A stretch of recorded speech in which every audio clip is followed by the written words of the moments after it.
자, 여기 아까 욕조가 젖었던 걸 보셨을 겁니다. 지금 보시면 이렇게 바닥이 젖어 있는 상황이고요. 전체적으로 다 젖어 있다고 보시면 됩니다. 자, 이거까지 제가 처음으로 열어볼 건데, 연장 갖고 와서 야겠다. 자, 이거까지 열어볼게요. 처음 열어본 겁니다.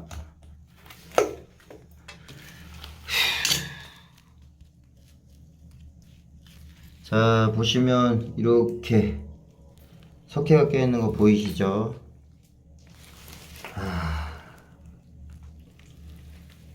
이렇게 석회가 껴있습니다. 자, 제가 어떤 걸 얘기하려고 영상을 찍냐면은, 자, 보시면은 지금 이렇게 문틀 있는 데가 이렇게 썩어 있습니다. 보이시죠? 문틀 있는 데가 썩어 있는데, 자, 밑에 집으로 방수를 아무리 잘해도 밑에 집으로 물은 안 새도 이 아까 젖었던 그 사물이층이 젖으면은 어떻게 되냐면, 심하게 젖으면 물이 이쪽으로 다 몰리게 돼 있습니다. 이쪽 몰리게 돼 있으면 결국엔 이 문틀이 썩었다는 거는 습기가 올라온다는 소리입니다. 그죠? 심하게 썩어 있는 겁니다. 그걸 떠나서 보시면 이렇게 석고보드 자체도 이렇게 젖어서 손상이 간다고 보시면 됩니다. 그럼 당연히 벽지도 이런 식으로 곰팡이가 슬어 있겠죠. 제가 바닥도 한번 장판도 들어볼게요.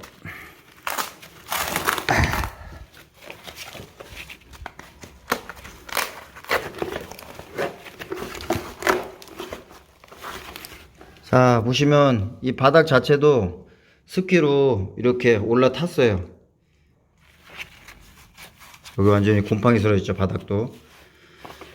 자, 욕실을 방수를 1차, 2차, 3차를 하고 뭐 완벽하게 한다고 해서 밑에 집으로 누수는 안 될 수는 있어요. 근데 결국에는 그 집은 누수가 되고 있는 상황이라고 보시면 됩니다. 아까 욕조를 철거했을 때 이쪽 부분이 굉장히 젖어 있었는데요. 지금 보시면 수도도 잘못 따게 되면 수도 쪽에서 물이 한 방울 한 방울 떨어지면 당연히 욕조에 쌓이게 되는 거고, 욕조 배수구도 제대로 안 먹으면 욕조 배수구에서 습기가 올라와, 따뜻한 습기가 올라와서 이 내부도 적시는 효과가 있습니다. 그리고 욕조 배수가 부러지거나 뭐 이음매에서 새거나 이래도 당연히 누수가 되겠죠. 그리고 기존에 여기 트랩 있는 부분을 안 쓰시고 막아놓고 지금 바닥에다가 아이트랩을 써서 썼는데, 이런 부분들도 이제 문제가 있으니까 아마 그렇게 작업을 했을 겁니다. 그리고 지금 이 변기 자리 쪽도 보면은 누수로 인해서 다 이렇게 젖어 있어요. 보이죠?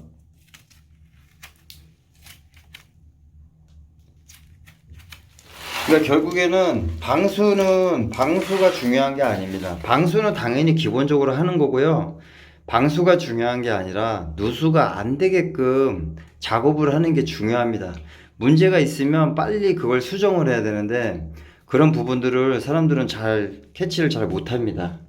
그래서 한번 어느 순간 틈새가 있는 곳으로 물이 유입이 되기 시작하면 그게 바로 누수가 되는 겁니다.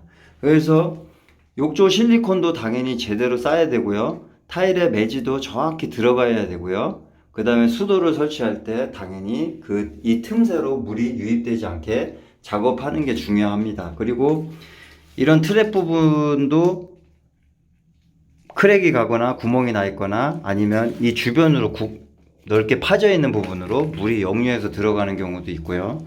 그 다음에 이런 밸브 같은 것들, 그리고 이 육가 주변에 매질과 빠져 있는 부분, 그리고 육가를 제대로 시공 안 했을 때 그 옆으로 퍼지는 그런 누수, 그 다음에 변기 배관이 맞지 않는 누수, 매지가 탈락해서 매지 속으로 틈새로 물이 들어가는 누수, 그리고 변기 시트로 인해서 그 틈새로 들어가는 누수, 변기 모양 형태에 따라서 생기는 누수, 굉장히 많습니다. 그리고 여기 있는 이 라디에이터 같은 경우도 누수가 발생된다고 보시면 되는데, 라디에이터 같은 경우는 오래되면은 그 부속이 삭아서 그 안에서 빵꾸가 나고 균열이 가서 생기는 누수도 다양하게 있습니다. 그리고 여러분들이 잘 모르는 게 하나가 있는데, 이 문지방 부분에 처리를 할 때는 문지방의 매지나 이런 부분들이 정확히 들어가야 되고요.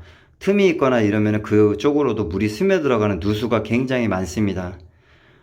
그리고 여기 위에 있는 이런 배관들에 의한 누수, 그 다음에 윗집에서 발생되는 누수가 발생되면 결국엔 벽을 타고 밑으로 내려오는 누수가 있습니다. 그리고 여기 보이는 이 트랩들, 보통은 일반적으로 DTS 방식으로, 본드 방식으로 작업을 하면 괜찮은데, 이 트랩도 DRF 방식으로 된 트랩이 많습니다. 그래서 그 안에서 발생되는 누수도 상당히 많다는 것을 여러분들이 알고 계셔야 됩니다.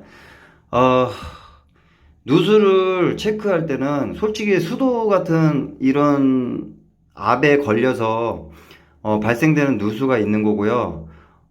다른 쪽에 의한 누수들이 있는데, 대부분 이런 부분들을 잘 모르셔서 설비 전문으로 하시는 분들을 불러서 결국에는 누수 탐지부터 이런 압 테스트까지 다 해서 비용들이 많이 청구되는 게 있습니다.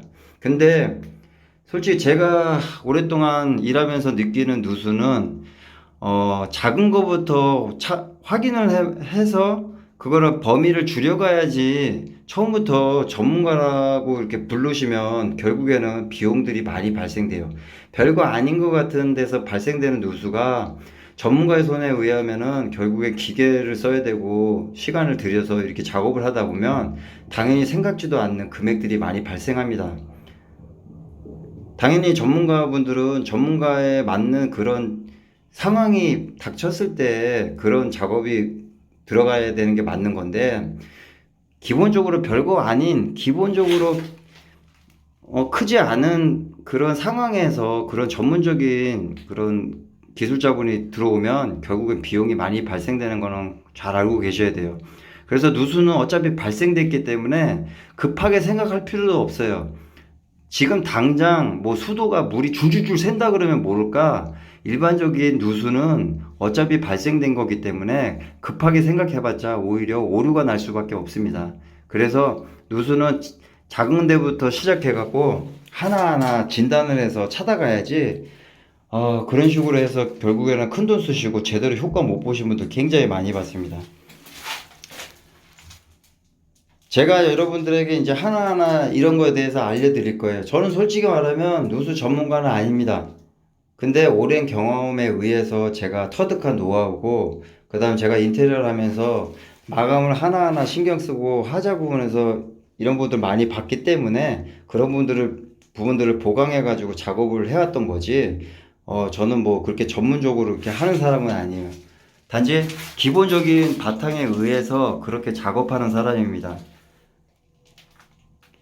전문가분들이 볼 때는 뭐 당연히 보잘것 없어 보일지 몰라도, 그래도 저는 제 기본적인 그런 오래된 노하우로 경험을 바탕으로 해서 작업하는 거지, 뭐 정답은 솔직히 없을 수도 있어요. 근데 조금이라도 신경 쓰고 작은 거에 신경을 많이 쓰다 보면 결국에 큰 누수가 발생되는 것을 잡을 수 있습니다.